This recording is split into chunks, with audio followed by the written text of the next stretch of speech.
우리는 결혼한 지 딱 5년이 되었다. 5년이라는 시간은 누군가에게는 짧을지 모르겠지만 나에게는 아내와 함께 쌓아온 견고한 성과도 같았다. 퇴근 후 현관문을 열고 들어설 때 느껴지는 따뜻한 온기, 그리고 주방에서 풍겨오는 맛있는 음식 냄새는 고단한 하루를 보상받는 유일한 안식처였다. 우리 부부는 주변에서 흔히 말하는 인꼬 부부였다. 서로의 휴대폰 비밀번호를 공유하는 것은 물론 퇴근 시간마다 서로에게 전화를 걸어 오늘 있었던 사소한 일들을 공유하는 게 우리의 일상이었다. 아내는 참 다정한 사람이었다. 매일 저녁 정성스럽게 차려진 밥상 앞에 앉아 있으면 세상 그 무엇도 부러울 것이 없었다. 오늘 하루는 어땠어? 회사에서 힘든 일은 없었고? 라며 내 넥타이를 풀어주던 그녀의 손길은 늘 부드러웠다. 나는 그런 아내를 보며 생각했다. 이 사람과 평생 이렇게 행복하게 살 수 있다면 얼마나 좋을까? 우리는 그렇게 서로를 향한 완벽한 신뢰 속에 살고 있었다. 내 삶에 균열 따위는 존재할 리 없다고 굳게 믿었다. 가끔 술자리에서 직장 동료들이 부부 사이의 의심이나 불신에 대해 이야기할 때면 나는 항상 웃어넘기곤 했다. 나에게는 그런 일이 절대 일어나지 않을 것이라는 자신감이 있었기 때문이다. 우리 사이의 신뢰는 바위처럼 단단했고 그 어떤 의심도 비집고 들어올 틈이 없어 보였다. 그런데 어제부터였을까? 아주 미세한, 하지만 분명히 느껴지는 변화가 시작되었다. 지난 5년간 우리 집에서 휴대폰은 그저 거실 탁자 위에 아무렇게나 던져두는 물건이었다. 화장실에 갈 때도 설거지를 할 때도 휴대폰을 챙기는 일은 결코 없었다. 어제 저녁이었다. 아내는 저녁 식사를 마친 후 여느 때처럼 자연스럽게 화장실로 향했다. 그런데 그녀의 손에 들린 것이 있었다. 어제까지는 단 한 번도 본 적 없는 그녀의 휴대폰이었다. 화장실 문이 닫히는 소리가 유난히 크게 들렸다. 잠깐 메시지를 확인하려는 거겠지? 나는 애써 태연하게 TV 볼륨을 높였다. 하지만 10분이 지나고 20분이 지나도 화장실 문은 열리지 않았다. 안에서 들려오는 희미한 물소리 사이로 무언가 빠르게 타이핑을 하는 듯한 작은 소리가 들린 것 같은 기분은 그저 내 착각이었을까? 오늘도 그랬다. 퇴근 후 거실 소파에 앉아 있는데 아내가 주방 일을 마치고 화장실로 향했다. 이번에도 휴대폰은 그녀의 손에 꽉 쥐어 있었다. 화장실 문이 닫히는 그 짧은 순간 아내의 눈빛이 왠지 모르게 평소보다 날카롭게 빛난 것 같았다. 그 문틈 사이로 차가운 공기가 밀려 들어오는 듯한 착각에 나는 소름이 돋았다. 왜일까? 그 평범하고 익숙했던 화장실 문이 오늘따라 왜 이렇게 거대하고 낯설게 느껴지는 걸까? 나는 소파에 깊숙이 몸을 파묻은 채 닫힌 문만 멍하니 바라보았다. 5년 동안 단 한 번도 품어본 적 없는 낯선 감정이 내 가슴 속에서 꿈틀거리기 시작했다. 이게 과연 내가 알던 나의 아내가 맞을까? 결혼 5년 차, 우리 집 식탁은 언제나 따뜻했다. 아내는 퇴근한 나를 위해 정성스럽게 저녁을 차려주었고 우리는 소소한 일상을 공유하며 하루의 피로를 씻어내곤 했다. 그런데 언제부터였을까?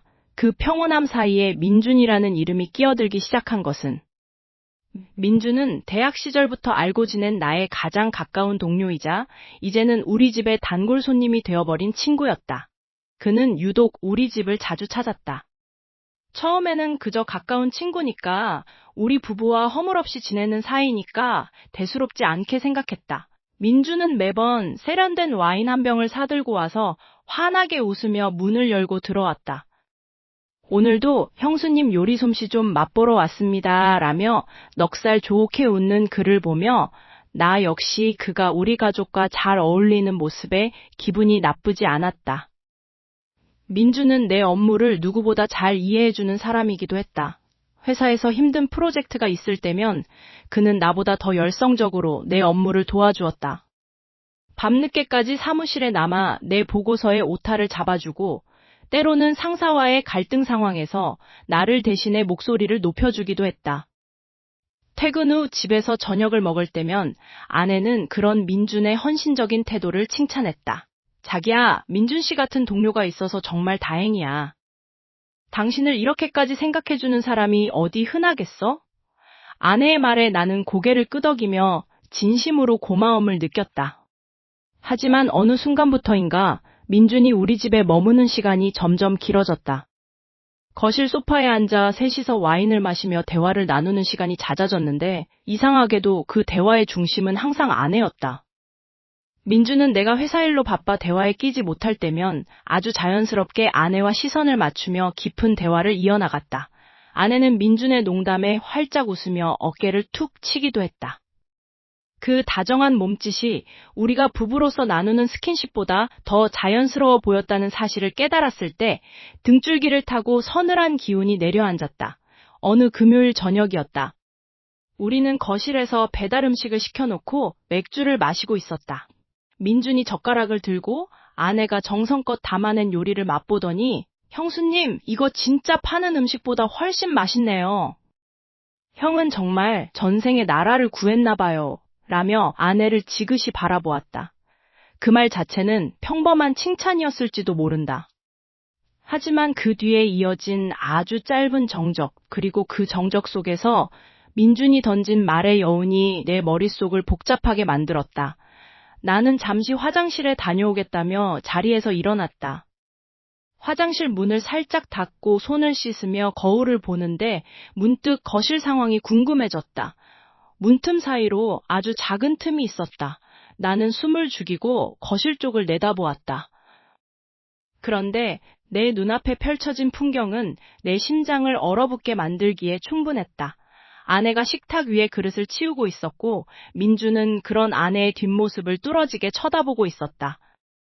그리고 잠시 후 아내가 뒤를 돌아 민준과 마주보는 순간이었다.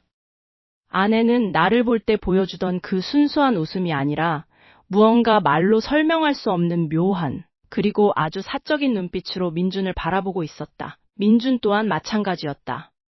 그들의 시선이 얽히는 순간 공기마저 멈춘 듯한 긴장감이 흘렀다. 그 눈빛은 단순한 동료나 친구 사이에서 나올 수 있는 것이 아니었다. 그것은 너무나도 진하고 깊고 감추어둔 무언가가 터져나오기 직전의 아슬아슬한 밀도였다. 내 머릿속에서 경종이 울렸다. 내가 놓치고 있었던, 아니 애써 외면하고 싶었던 그 비밀스러운 진실이 아주 가깝게 다가오고 있었다. 그날따라 사무실 공기는 유독 무겁고 눅눅했다. 퇴근 시간이 한참 지났음에도 불구하고 나는 책상에 멍하니 앉아 모니터 불빛만 응시하고 있었다. 그때였다. 내 입사 동기이자 가장 친한 친구인 준호가 자연스럽게 내 옆자리에 의자를 끌어다 앉았다. 준호는 평소처럼 다정하고 서글서글한 미소를 짓고 있었지만 그 눈빛 어딘가에는 묘한 무게감이 실려 있었다. 야, 김대리. 요즘 얼굴이 왜 그래? 무슨 일 있어? 준호의 물음에 나는 애써 웃으며 고개를 저었다. 하지만 준호는 끈질겼다. 그는 내 어깨를 툭툭 치더니 마치 아주 조심스러운 비밀이라도 털어놓겠다는 듯 목소리를 낮췄다. 그의 목소리는 낮고 차분했지만 내 귓가를 파고드는 말들은 날카로운 파편이 되어 꽂혔다. 아니, 사실 내가 어제 외근 나가다가 우연히 봤거든. 내 아내분 말이야. 심장이 덜컥 내려앉았다. 그저 평범한 일상 이야기일 것이라 생각했던 내 예상은 보기 좋게 빗나갔다. 준호는 카페 테라스 쪽을 가리키는 신용을 하며 말을 이었다. 아내분이랑 어떤 남자분이랑 같이 있더라고. 꽤 다정해 보였어. 네가 말했던 친구라고 하기에는 분위기가 좀 묘하던데? 넌 야근하느라 바쁜데 아내는 그렇게 여유로운 시간을 보내고 있다니 좀 의아해서 말이지. 그게 무슨 소리야? 너 잘못 본 거 아니야? 아내는 어제 집에서 요리한다고 했는데. 내 목소리는 떨리고 있었다. 준호는 씁쓸한 표정을 지으며 내 어깨를 다시 한번 다독였다. 그의 손길이 위로인지 아니면 나를 더 깊은 수렁으로 밀어넣는 행위인지 분간할 수 없었다. 내 눈이 잘못됐을 수도 있지. 하지만 말이야, 부부 사이에 가장 무서운 게 뭔지 알아? 익숙함 때문에 모든 걸 당연하게 믿어버리는 거야. 조금만 더 주의 깊게 살펴봐. 너희 집 분위기도 예전 같지 않잖아. 그의 말은 독처럼 내 머릿속을 헤집어 놓았다. 지난 5년간 우리가 쌓아온 그 견고했던 신뢰가 한순간에 모래성처럼 허물어지는 기분이었다. 준호와 헤어지고 집으로 돌아오는 길, 거리는 평소보다 훨씬 더 멀게만 느껴졌다. 집에 들어서자 익숙한 저녁 냄새가 났지만 오늘따라 그 향기가 왠지 모르게 비릿하게 느껴졌다. 아내는 거실 소파에 앉아 있었다. 내가 들어왔음에도 그녀는 평소처럼 달려나와 웃어주지 않았다. 그저 멍하니 TV를 보고 있을 뿐이었다. 자기야, 왔어? 그녀의 목소리는 다정했지만 그 안에는 왠지 모를 서늘함이 묻어 있었다. 눈도 마주치지 않은 채 건조하게 내뱉는 그 짧은 인사말이 오늘따라 가슴을 찌르는 듯했다. 그녀의 차가운 태도에 나는 아무 말도 할 수 없었다. 주방으로 들어가 물을 한 잔 마시며 그녀의 뒷모습을 바라보았다. 우리가 함께했던 그 행복했던 시간들은 다 어디로 갔을까? 정말 준호의 말이 맞는 걸까? 아니, 어쩌면 나만 모르는 거대한 거짓말이 내 삶을 둘러싸고 있는 것일지도 모른다는 공포가 엄습했다. 아내는 자리를 털고 일어나 안방으로 들어갔다. 방문이 닫히는 소리가 유난히 크게 들렸다. 나는 잠시 망설이다가 아내가 욕실에 들어간 틈을 타 거실 테이블 위에 놓인 그녀의 스마트폰으로 다가갔다.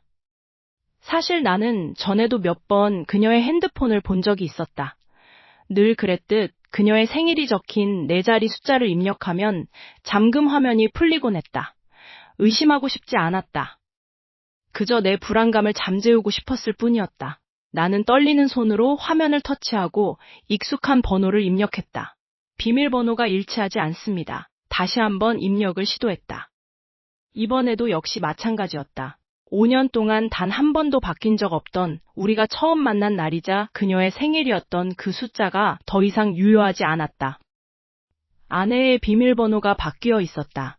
심장이 터질 듯이 고동치기 시작했다. 대체 왜? 무엇을 숨기기 위해 이토록 급박하게 보안을 강화한 것일까? 욕실에서 들려오는 물소리가 마치 내 숨통을 조여오는 카운트다운처럼 느껴졌다. 나는 굳어버린 손가락으로 까만 화면만을 멍하니 응시할 뿐이었다. 아내의 휴대폰은 화장대 위에 무심하게 놓여 있었다. 평소라면 절대 상상도 못할 일이었지만 오늘따라 유난히 화면이 꺼지지 않은 채 거실의 조명을 받아 번들거리는 모습이 묘하게 눈에 띄었다. 아내는 지금 욕실에서 샤워 중이다.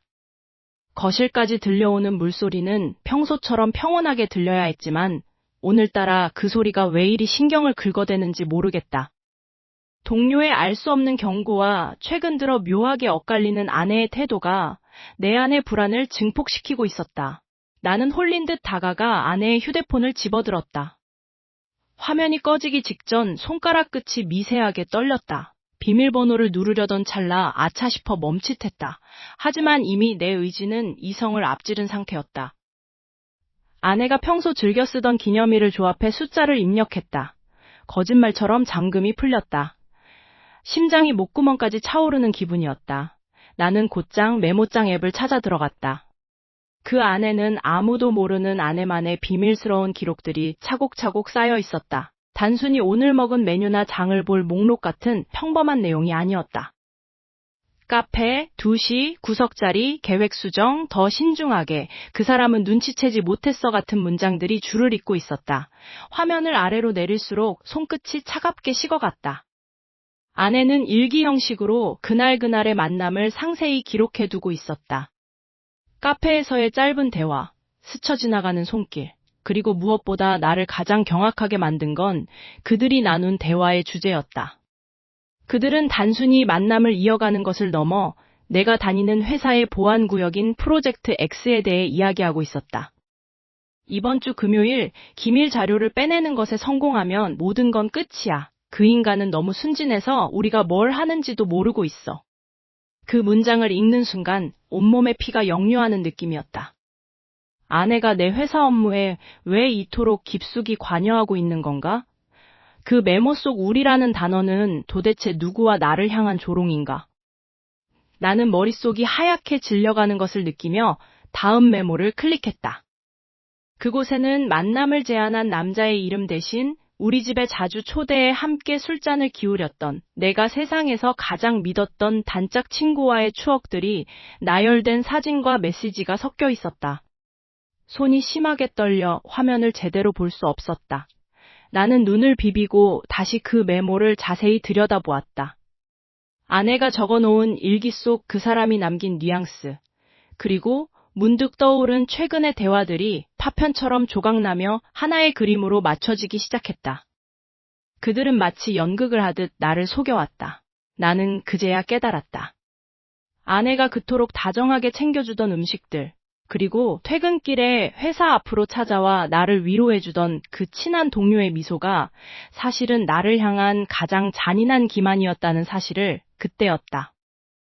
욕실에서 들리던 물소리가 뚝 멈췄다. 등 뒤에서 느껴지는 서늘한 공기, 그리고 문이 열리는 소리. 나는 다급하게 휴대폰을 확인하다가 마지막으로 첨부된 사진 한 장을 보게 되었다. 거기에는 오늘 낮, 우리가 함께 식사를 약속했던 그 카페 창가 자리에 앉아있는 한 남자의 뒷모습이 찍혀 있었다. 낯익은 셔츠, 익숙한 손목시계.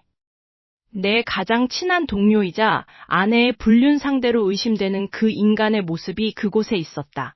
내 등 뒤로 아내의 인기척이 느껴졌다. 여보, 뭐해? 등 뒤에서 들려오는 나긋한 아내의 목소리가 오늘은 소름 끼치도록 차갑게 들렸다.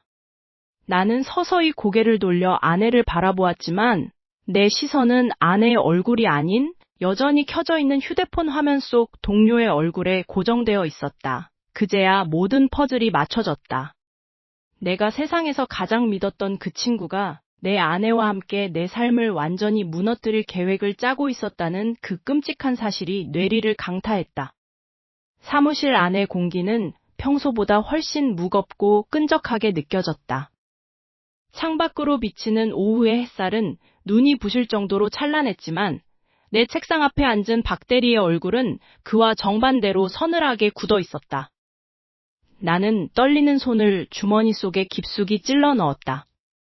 어젯밤 아내의 휴대전화 메모장에서 본 그 구체적인 날짜와 시간, 그리고 프로젝트라는 이름으로 포장된 밀회들의 흔적이 뇌리를 떠나지 않았다. 박대리, 잠깐 나 좀 볼 수 있을까? 내 목소리는 생각보다 갈라져 나왔다. 그는 잠시 키보드에서 손을 떼고 특유의 여유로운 미소를 지으며 의자를 돌렸다. 우리가 5년을 넘게 함께 일하며 심지어 우리 집 식탁에서 함께 술잔을 기울였던 그 얼굴이 오늘따라 왜 이렇게 낯설게 보이는지 알 수 없었다. 우리는 아무도 없는 탕비실 구석으로 향했다. 문을 닫는 소리가 마치 단두대가 내려가는 소리처럼 둔탁하게 울렸다. 갑자기 왜 그래? 무슨 일 있어? 표정이 안 좋아 보이네. 박 대리는 능청스럽게 물으며 믹스커피 봉지를 뜯었다. 나는 더 이상 참지 못하고 주머니에서 휴대폰을 꺼내려다 멈칫했다. 증거를 들이밀어봤자 그가 어떻게 나올지 뻔했다. 나는 낮게 깔린 목소리로 단도직입적으로 물었다. 어제 아내랑 만났어? 카페에서. 프로젝트 건으로. 그의 손이 순간 멈췄다. 아주 짧은 찰나였지만 나는 분명히 보았다. 그의 눈동자가 흔들리는 것을. 하지만 그건 공포가 아니라 비웃음이었다.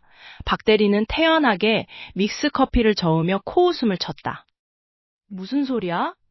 갑자기 왜 아내분 이야기를 해? 요즘 회사 일이 많아서 예민해진 것 같은데 좀 쉬어야겠어. 거짓말하지 마. 메모 봤어. 너희 둘이서 나 모르게 무슨 짓을 하고 다니는 건지 다 안다고. 나는 참았던 분노를 터뜨렸다. 하지만 박 대리는 당황하기는커녕 오히려 나를 안쓰럽다는 듯이 쳐다보며 스마트폰을 꺼내 무언가를 조작하기 시작했다. 화면을 내 쪽으로 돌려 보여준 것은 다름 아닌 업무용 메신저의 대화 내용이었다. 나와 아내의 사진을 도용해 만든 가짜 계정들과 마치 내가 아내를 의심하며 미행하고 있다는 식의 정신나간 메시지들이 가득했다. 나를 의심해? 지금 네가 지금 얼마나 상태가 안 좋은지 봐. 네가 아내분한테 보낸 문자들, 그리고 나한테 밤마다 전화해서 횡설수설했던 거. 너 지금 심각한 망상장애야. 스트레스가 극에 달해서 현실 구분을 못하는 거라고. 심장이 덜컥 내려앉았다. 그 대화 내용들은 내가 절대 하지 않은 일들이었다. 그는 교묘하게 조작된 디지털 증거를 들이밀며 나를 정신병자로 몰아가고 있었다. 억울함의 목소리가 떨려 나왔지만 내 입에서 나오는 말들은 변명처럼 들릴 뿐이었다. 이거 다 네가 꾸민 거잖아. 어떻게 이런 짓을. 박 대리는 내 어깨를 툭툭 치며 소름 끼치도록 낮고 차가운 목소리로 속삭였다. 탕비실의 좁은 공간이 그의 숨소리로 가득 찼다. 불쌍한 친구야, 정신 차려. 내가 계속 이렇게 나오면 나는 어쩔 수 없어. 네가 아내를 괴롭히고 동료인 나까지 스토킹하고 있다는 내용을 회사 인사팀에 정식으로 제보할 수밖에 없거든. 그렇게 되면 어떻게 될까? 회사에서 내 자리가 무사할 것 같아? 순식간에 낙인 찍히고 쫓겨나는 건 시간 문제야. 조용히 입 다물고 회사 생활하는 게 내 가정과 커리어를 지키는 유일한 방법일 텐데 정말 이 길을 선택할 거야? 사무실을 나서는 순간부터 내 심장은 쿵쿵거리며 귓가를 울려댔다. 동료의 비열한 웃음소리가 뇌리에 박혀 지워지지 않았다. 피해망상이라고 했나? 그놈은 내 눈을 똑바로 쳐다보며 연기했다. 마치 내가 정말로 미쳐버린 사람이라도 된 것처럼 동정어린 눈빛까지 보내면서 말이다. 하지만 내 손에 쥐어진 것은 허상이 아니었다. 나는 망설임 없이 흥신소 사무실로 향했다. 돈을 지불하고 그들에게 맡긴 것은 내 마지막 자존심이자 혹시나 하는 신락 같은 희망을 확인하려는 발악이었다. 며칠 뒤 두툼한 봉투 하나가 내 책상 위에 놓였다. 손을 떨며 봉투를 열어본 나는 경악을 금치 못했다. 사진 속에는 내가 아는 다정한 아내의 모습이 없었다. 그 안에는 동료와 함께 은밀하게 접선하여 서류를 주고받는 차갑고 계산적인 여자가 있을 뿐이었다. 그들은 단순히 부적절한 관계를 맺고 있는 것이 아니었다. 그들의 목표는 내 인생 전체를 송두리째 무너뜨리는 것이었다. 흥신소에서 찍은 사진과 녹취록에는 그들이 지난 몇 년간 공들여온 계획이 고스란히 담겨 있었다. 내가 회사에서 추진하던 핵심 프로젝트의 기밀 자료를 빼돌려 동료의 실적으로 둔갑시키고 그 대가로 막대한 자금을 챙기는 것이 그들의 첫 번째 목표였다. 하지만 그것은 시작에 불과했다. 동료는 수년 전부터 나를 시기하고 질투해왔던 인간이었다. 그는 자신의 열등감을 해소하기 위해 내 가장 소중한 사람인 아내를 유혹했고 아내의 숨겨진 욕망을 자극해 나를 파멸시키려 했다.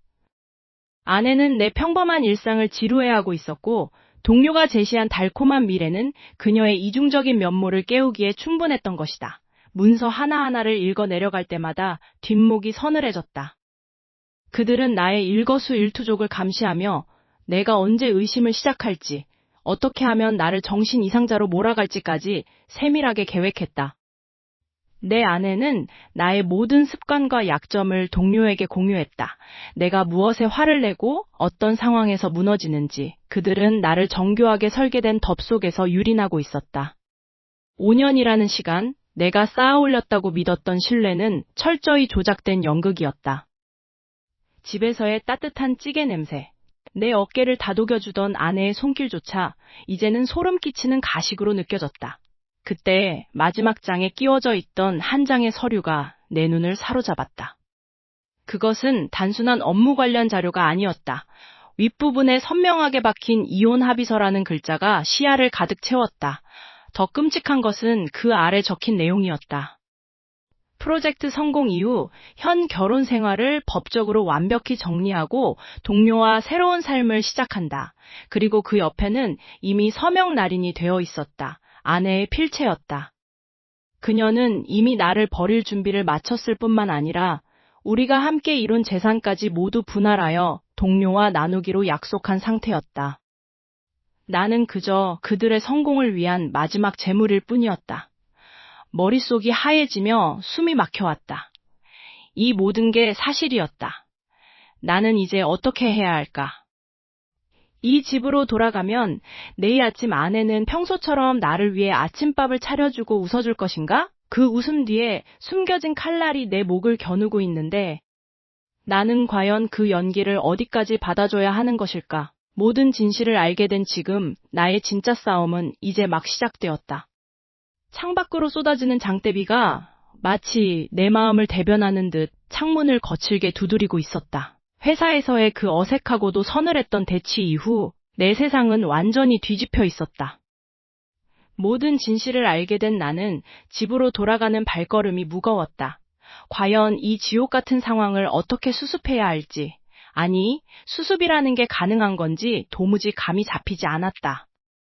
현관문을 열자마자 느껴지는 묘한 냉기. 그건 단순한 온도 차이가 아니었다. 아내와 동료, 두 사람의 서늘한 기운이 거실 한가운데를 가득 채우고 있었다. 나는 거실 소파에 앉아있는 아내를 보았다. 그녀의 눈빛은 내가 알던 다정했던 모습이 아니었다. 차갑고 날카로우며 마치 벌레를 보는 듯한 혐오감이 서려 있었다. 식탁 위에는 낯선 서류 뭉치가 놓여 있었고 내 휴대폰은 이미 그녀의 손에 있었다. 동료가 아내에게 속삭였던 그 수많은 거짓말과 이간질이 이제는 완벽한 현실이 되어 내 목을 죄어오고 있었다. 왔어? 이제야 본색을 드러내는 거야? 아니면 계속 연기라도 할 생각이었어? 아내의 목소리는 얼음장처럼 차가웠다. 그녀는 내 동료가 보냈던 메시지들을 마치 성경처럼 신봉하고 있었다. 동료는 아내에게 내가 회사 프로젝트를 빼돌리려 했고 그 과정에서 아내마저 이용하려 했다는 말도 안 되는 시나리오를 주입했다. 심지어 내가 다른 여자를 만나며 집안 재산을 빼돌리고 있다는 조작된 증거들까지 그녀의 손에 쥐어준 모양이었다. 나는 억울함에 목이 메어 소리치고 싶었다. 도대체 무슨 소리를 하는 거야? 그놈 말은 다 거짓말이라고. 내가 다 조사했어. 그 사람 너를 이용하고 있는 거라고. 내 외침은 거실을 울렸지만 아내의 귀에는 그저 비겁한 변명으로밖에 들리지 않는 듯했다. 그녀는 경멸 어린 시선으로 나를 바라보며 헛웃음을 지었다. 조사? 그래. 그게 바로 내 광기라는 거야. 나를 의심하고 내 주변 사람들을 모함하고 도대체 어디까지 망가져야 만족할 셈이야? 당신이랑 함께한 5년이 정말 소름 끼칠 정도로 역겨워. 그 순간 안방문이 열리며 동료가 나타났다. 마치 이 상황을 미리 계획이라도 했다는 듯 그는 아주 침착하고 비열한 미소를 짓고 있었다. 그는 아내의 어깨를 토닥이며 나를 향해 승리자의 눈빛을 보냈다. 진정해 친구. 너의 병적인 집착이 여기까지 온 줄은 몰랐어.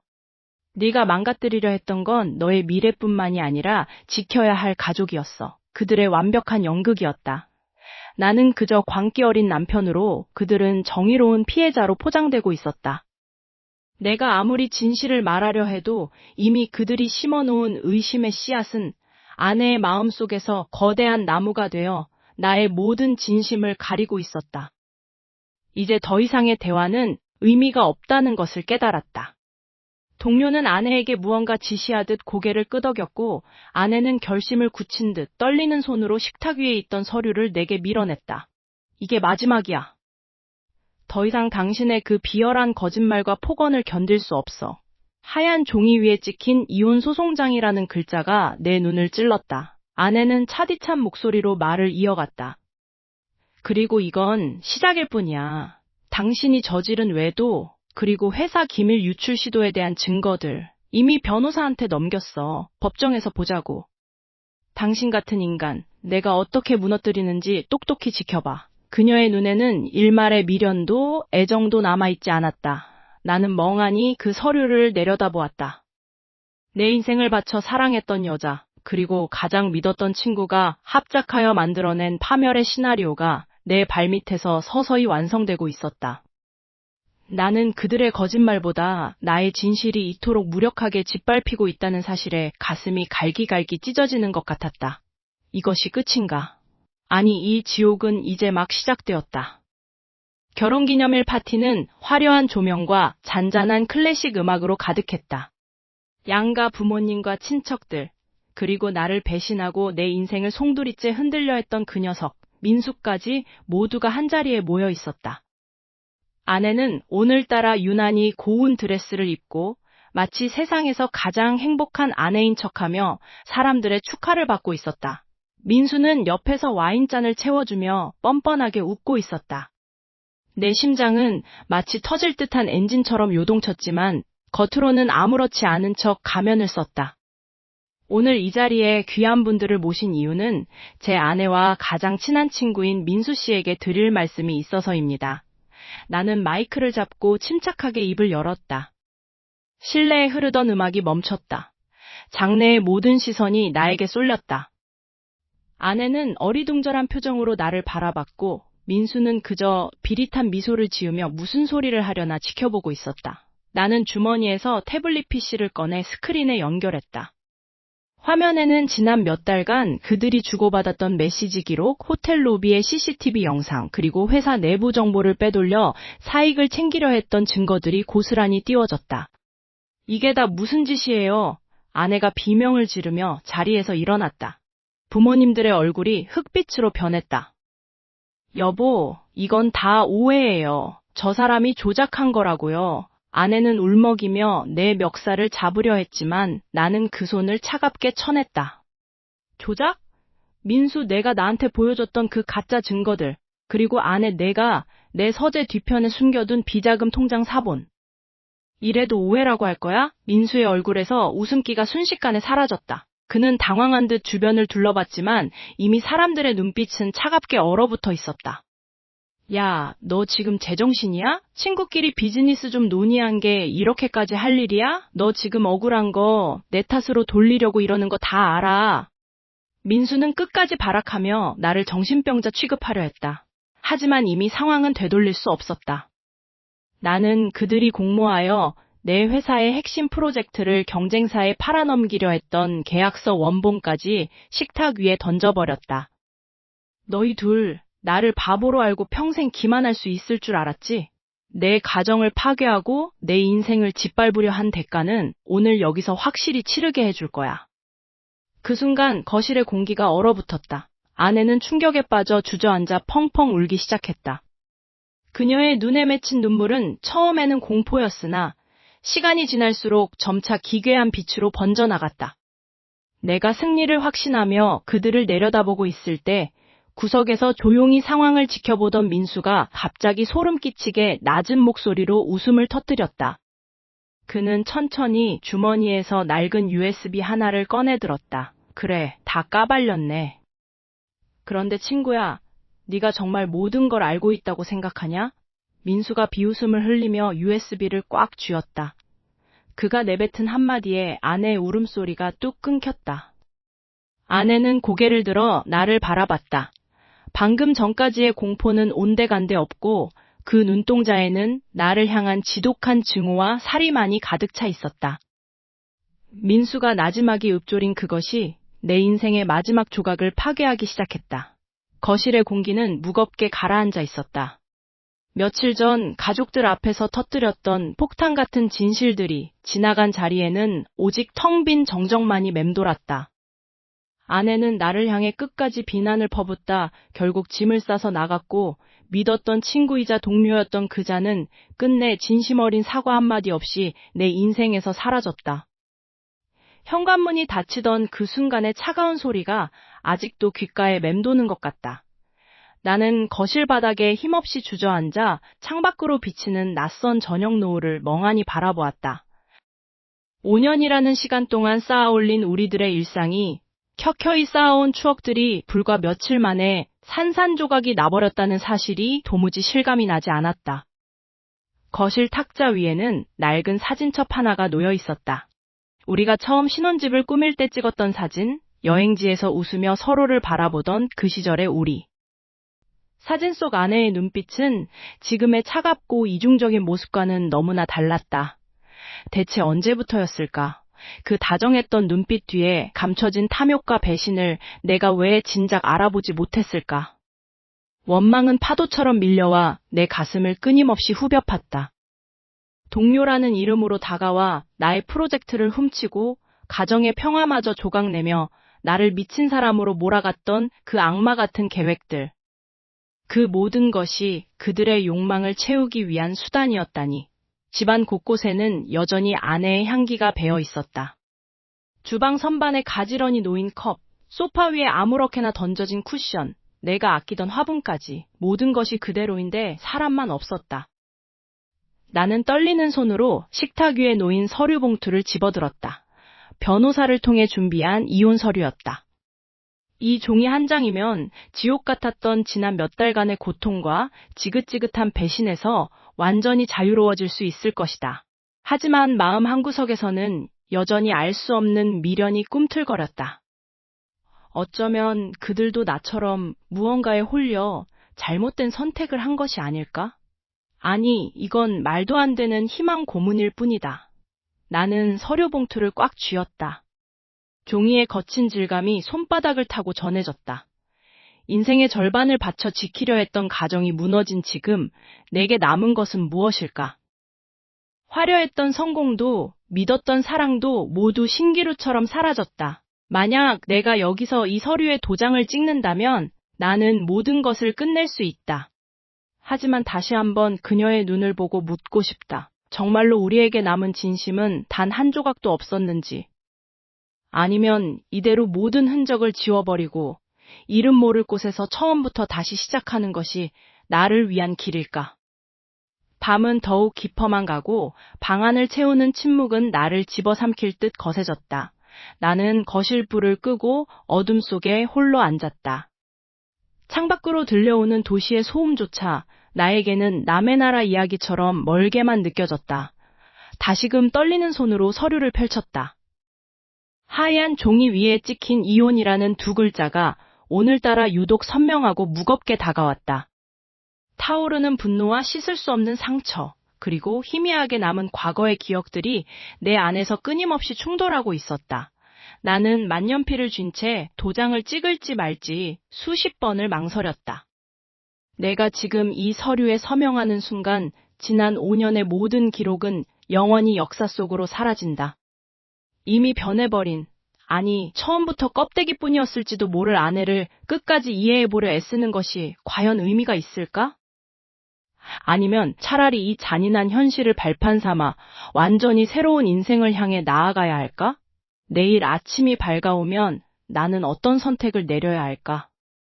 펜촉 끝에서 잉크가 번져 나오며 하얀 종이를 적셔갔다. 마치 내 앞날처럼 무엇을 선택하든 돌이킬 수 없는 어둠 속으로 걸어 들어가는 것만 같은 기분이 들었다. 나는 펜을 쥔 손에 힘을 주며 다시 한번 굳게 입술을 깨물었다. 선택의 시간은 점점 가까워지고 있었다. 나는 과연 이 비극의 마침표를 내 손으로 찍을 수 있을 것인가?